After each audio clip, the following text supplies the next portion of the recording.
Welcome to the Better Off Bonus Call of the Week. We're sponsored by Betterment, the largest independent online financial advisor. Now, remember, you have 2 chances every single week to chat with me about whatever's going on in your financial life. I promise that I will do my best that I can to get you on the air. And if I don't really know the answer, then I'm going to probably email you and say, I'm not sure I know this, but here's what you might want to try. We're going to stay in touch with you. That's what we do. The easiest way to get in touch with us is just send an email. Ask Jill at betteroffpodcast.com. Ask Jill at betteroffpodcast.com. Okay, today we have Mitch on the line. He is calling from Southern California. Hello, Mitch. What can I do for you?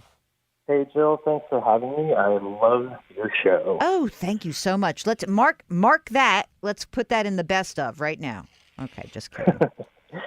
I just turned 50, and I'm thinking about retiring early. Whoa. What do you mean, turning 50, retiring early? Why? Yeah. Well, it was just a dream that I started having a few years ago, and I just kind of started lining up my finances to make it possible. To be totally honest with you, I'm not sure what I'm going to do, so I'm just kind of waiting to pull the trigger until I kind of figure that part out. Okay, but wait a second. Do you hate what you do? No, but you know how it is. Mondays come around and you're like, oh, God, do I have to go to work again? I know. It's unrelenting. But, really is. But the thing that's interesting is, considering how long we live, and you're 50. You essentially could say live for another 40 years. It takes a lot of money to be able to just retire. Do you think, when you imagine this blissful state of yours at age 50, does it mean never working again or doing something different and making less and working less hard? How do you imagine that? I think it's probably more like the latter. Mm-hmm.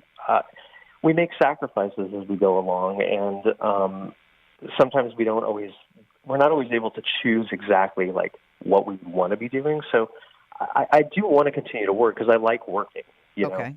But I just kind of don't want to work for other people. I think maybe that's where I'm going. Yeah. Well, I am all over that. That I totally understand, because I think that the one thing you realize as you get older and in your work life is that you value different things.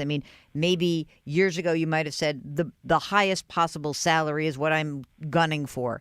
And maybe once you've saved a few bucks, you say to yourself, actually, control over my life. That's what I'm going for. And I think that that's the appeal of working for yourself. I'm not saying I work for myself, so it's hard, and I understand that it can be hard, but there is this feeling that if I'm going to work this hard or I don't want to work as hard, it's just me, and that's all I have to really worry about. So tell me about you and your life. Are you married, single, partnered? What's up? I've got a partner, no kids. No partner, no kids. And how much do you earn right now? I'm earning in the mid-300s. Okay. Tell me some more stuff that's going on. How much have you saved so far? I think not including the equity on my condo, I've got about $1.4 million. That's great. That's fantastic. That's awesome. Thanks. Okay. All right, and you're maxing out, and you work for somebody. I'm maxing everything out, yeah. Okay. At my salary, if I don't max out on my 401k, the taxes are already horrible. So, if you make mid-300s, your tax bracket's probably going to go down for 2018. So if you make $350, you're now 50, you can put $24,500 into your retirement account. So that comes out pre-tax. And so you're in the 32% tax bracket. And maybe if you've got some other stuff, but probably not much more you're going to get. But let's just say you're in the 32% tax bracket. So I think that's lower than your highest marginal rate right now. So maybe you get a little bit of a break, although you're probably going to lose some stuff. You own property? Yeah, I got a condo. How much is it worth? It's $600. Mm-hmm. And outstanding mortgage? About $450. Okay. I only got it a couple of years ago. Mm-hmm. Okay. And do you and the partner split this, or is this all on you? That's all on me. Should have picked a much wealthier partner. I guess that's your next thing in your That's retirement. Maybe point, yeah, exactly. Next time. Okay, this is all good news. How in the breakdown of what you have saved? What have you saved in retirement versus outside of retirement? So I started saving quite late in life, and my retirement accounts are relatively low comparatively. I've got about, last time I looked, which was before this little correction, I had about 860,000 in taxable accounts. Also, I've got an emergency account worth about 90,000, That's good. and then my taxable tax deferred accounts, I got 150 in a 401k, Mm-hmm. 30,000 in an inherited Roth, Mm-hmm. 63,000 in a Roth IRA, Mm-hmm. and 170,000 in a rollover IRA.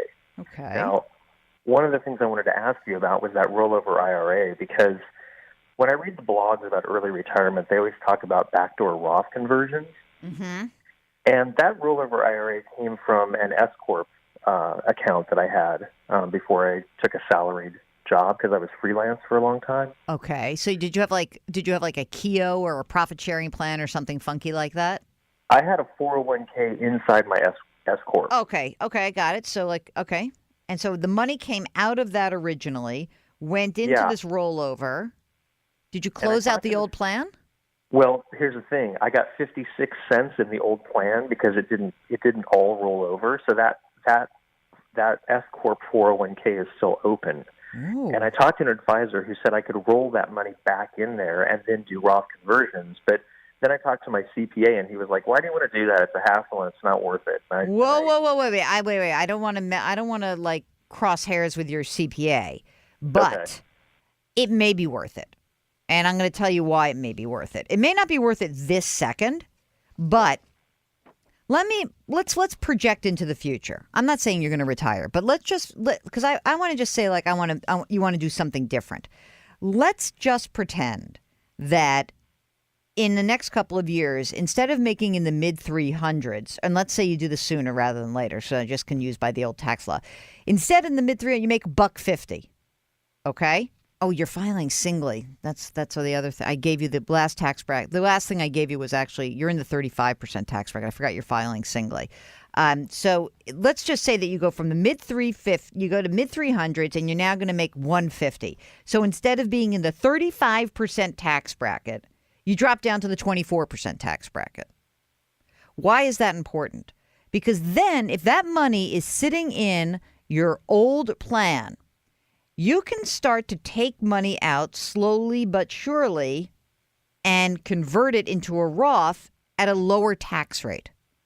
And I think that could be worth it to you, because I'm not so sure that 10 years from now or 15 years from now, tax rates won't be much higher. The reason why I might do it is to simply preserve the option of being able to do it in the future. So in other words, let's say you had the whole rollover right now. It went back into your old 401k. It sits there. Big deal. You invest it just like you would invest it. And then you wait to see whether your tax bracket, whether you make less money and your tax bracket drops down. If that tax bracket drops down, you don't have to convert your entire old plan at once. You could do it a little bit at a time and remain within a lower tax bracket. And I don't see why you wouldn't do that. I think that that's actually a good do. Okay. The reason why I would limit it is that I would try to keep yourself within a specific tax bracket. Right. So, again, let's pretend it's next year. And you say, I quit my job and I'm a consultant and I make $100,000 a year. Can you live on $100,000 a year, by the way? What could you live on? I live on about 60 or 70 right now. Get out. That's Yeah. great. All right. So let's just say that you make 100. Let's say you make 120, right? And that'll pay your bills. Okay. Whatever you do next. If you were making 120 as a single, you'd be in the 24% tax bracket. And maybe what you would do is that, every year for the next 10 years that you make 150, you convert 30 grand of your old retirement account and you stay within the 24% tax bracket.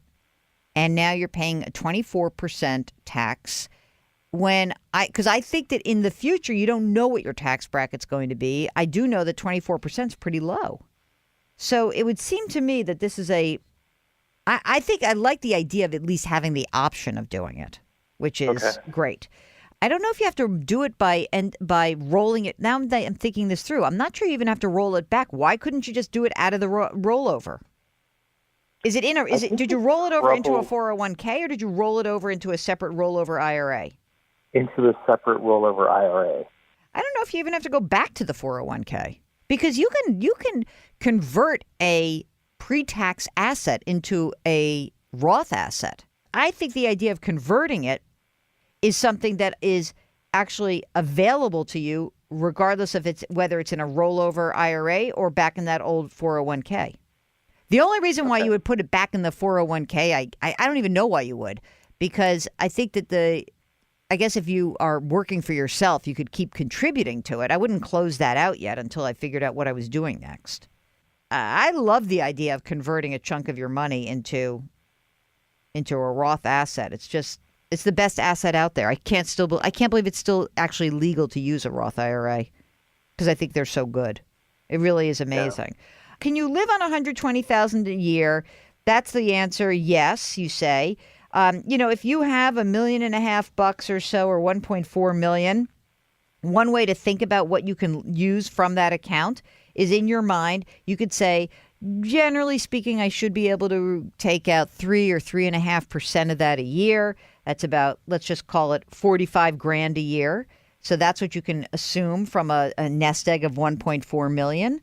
And you'll get Social Security eventually. And if you keep working and you're willing to drop it down, if you can live on that 120 a year, then I'm not going to call it like retirement. I'm just saying that you're going to have the opportunity to do what you want to do. And if you can just do what you want to do for another 10 years, I think that's pretty great. The alternative is you kill yourself for like 5, 6, 7 more years at your 350 or so, and you keep piling in the money. And then instead of, you're looking at retirement instead of at 50, you say, I'll just do it till I'm 55 and then reassess there. But it really depends on how awful you think your life is right now. That's the question I have for you. And if it's not that awful, it's like, Sunday nights suck. How do you feel about that? How do you feel about this game plan? Listen, I have a very good life. I mean, I have a lot of blessings in my life, so I'm not complaining. It would be nice to get a little time back, Yeah. A little control back. I get that. I think that you're on track for being able to do that. I think it's really a question of what you can do. My fear is, I have a friend who retired. She was worked at a huge big bank.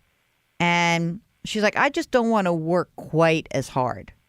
And I was like, I get that. So she did the same thing. She's like 49. And then she ends up taking a job where, ostensibly she's not making nearly as much money, but she's working just as hard because she only knows one way to work. So the only thing I would caution you against is that you're not signing up to be the same animalistic worker that you are right now for a lot less money. And it may be different because if you're working for yourself and you feel really good, it may not feel like the same kind of work. But I really caution you that many people who are just wired this way don't know how to work any other way. Mm-hmm. And if you're one of those, then I might just keep collecting my 350 G's and work my butt off and get my benefits and keep killing it and then reassess. That's a good point. I'm sorry. It's just okay. Some of us are wired that way. I will tell you something. My personal experience, my own life, I worked so hard when I owned my own company. And I really thought I'll never, ever want to work that hard again. And I work just as hard now. But because I don't have employees and because I don't have to manage anyone, it's way different. So I work just as hard, but I love what I do so much more. And most of that has to do with not being part of a company. And it's just me. So that sounds really attractive. That's the part that I think is different. And I think that's the part that you might want to explore. And as long as, look, I got a place to visit now in Southern California. You're there. So presumably this is all going to work out well for me, too. Come on by. Doors open. Mitch from Southern California, we're going to get you to retire, sort of, kind of, maybe. You'll get there. And let us know how you're doing, okay? And I think you're in great shape. So I wish you the very best of luck. Okay, thanks a lot. I appreciate it. Sure, take care. Okay, that's a wrap of our Better Off bonus question of the week. If you've got a question, it's simple. Send us an email at askjill@betteroffpodcast.com. We'll arrange to get you on. And don't forget, in just a couple of days, there's a brand new episode of the Better Off Podcast sponsored by Betterment. Talk to you then.